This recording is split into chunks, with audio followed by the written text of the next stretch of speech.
装电台，装电台！各位手机前的观众朋友们，这里是新世纪杯车友联赛，今天要进行的是复赛 F 组。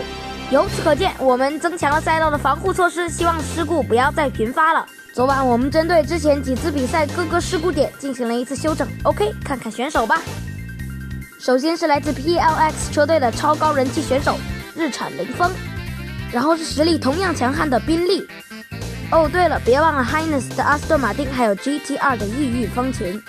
日产凌风不愧是超高人气选手，11票，其他3位选手加起来的都没有他多。异域风情有着6票，宾利有着3票，阿斯顿马丁1票也没有。4辆选手都非常强悍，所以一切看赛道上的表现。第一回合走前排的将会是日产凌风和宾利。比赛开始，异域风情被甩开，宾利领跑，凌风调转方向挡住阿斯顿马丁，然后又调转方向调回来，就快要到终点了。凌风有机会上去，哎呀，没有超车。宾利第一，凌风第二，阿斯顿马丁第三，异域风情勉强拿到第四，这个差距也有点太远了吧。目前分数最高的是宾利，最低的是异域风情。4个回合后，他们的总分将会决定结果。那么第二回合将由阿斯顿马丁和宾利走前排。异域风情再次被甩开，宾利有凌风助推，走得非常快，凌风超过阿斯顿马丁，排名上第二。4位选手正在通过螺旋弯，宾利失控，凌风推着他，阿斯顿马丁上来超车，哇！阿斯顿马丁在最后超到了第一。最后宾利居然在跳台前面失控了，幸好有凌风和阿斯顿马丁的助推。异域风情的起跳落点是阿斯顿马丁的身上，所以阿斯顿马丁又有了一点速度，推开宾利拿得第一，凌风也拿得第二，剩下2位选手彻底没了动力，停在终点前。阿斯顿马丁以7分遥遥领先于选手，第2日产凌风，第3宾利。异域风情有点麻烦，终于轮到异域风情的前排了，希望他能争把气。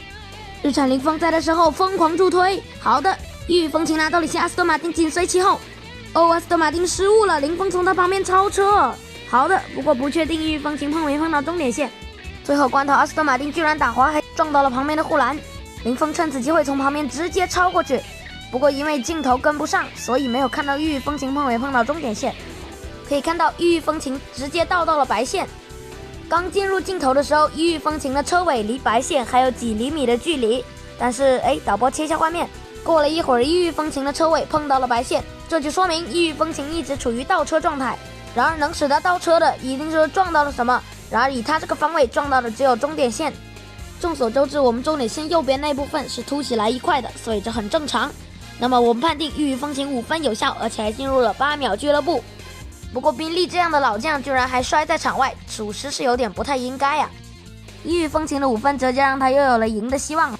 凌风连续3局拿到3分，这是千年老二啊。宾利已经连续2轮没有得分了，他真的得加把劲儿了。最后一回合，一切结果皆有可能。日产凌风爬头，同时宾利超过异域风情来到第2名。宾利翻车，异域风情出轨。等下，后面的局势好像不是那么确定。好的，那么本局第1名属于日产凌风。异域风情也过来了，好的，拿到第2名。这局除了阿斯顿马丁是都用了障眼法还是怎么的？很明显，宾利想把异域风情推下赛道，然后自己翻车。等下，宾利表演了一个旋风螺旋，翻车过后又翻了回来，这得是人车合一的境界才做出来的动作啊！而且问题是翻回来他还能继续往前跑。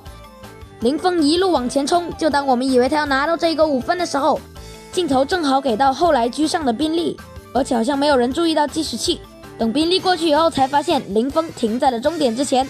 我估计凌风是要气死了，明明就离终点有几厘米，然而他居然没有冲过终点线。然而后面的宾利就因为得到了5分，先来贪，把自己的分数拉到了淘汰线以上。然而异域风情也是抓住这个机会和凌风完成平手。凌风的驾驶员蓝头盔已经没有脸见人了，毕竟一个专业的车手怎么会犯这种低级错误呢？意想不到又不得不承认的事情发生了，现在第1名居然是宾利，然而一开始遥遥领先的阿斯顿马丁现在居然落到了最后。然而有2位评分的选手将用单挑计时决出他们谁将会获得晋级名额。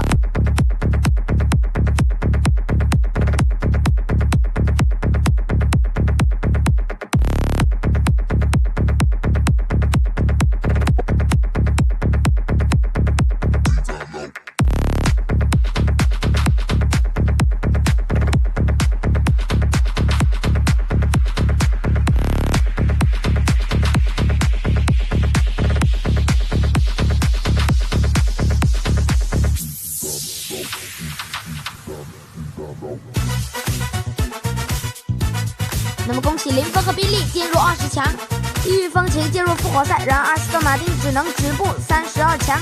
那么明天上场的选手又将会是谁？